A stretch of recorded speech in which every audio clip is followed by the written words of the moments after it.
మీకు ఈ మొక్కలు ఇంట్రడ్యూస్ చేద్దామని అనుకున్నా. 2 ఉన్నాయన్నమాట. లాస్ట్ లేట్ లేట్ వింటర్‌లో ట్రై చేశా గానీ రాలేదు. కోల్డ్‌కి టాలరేట్ చేయలేకపోయాయి.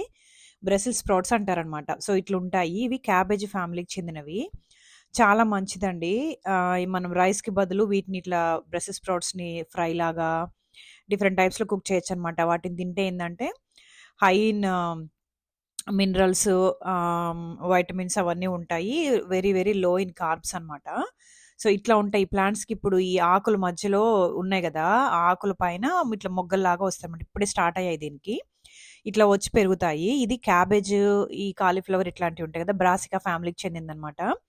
సో, స్ప్రింగ్‌లో బెటరు పెంచుకోవడము. సో, వింటర్‌లో సీడ్స్ ఏసుకొని ఆహ్, ఆహ్, నాటుకుంటే గనక రీప్లాంట్ చేసుకుంటే మనము స్ప్రింగ్‌లో ఎర్లీ సమ్మర్‌లో హార్వెస్ట్ చేసుకోవచ్చనమాట. ఇవి బ్రసిల్ స్ప్రౌట్స్.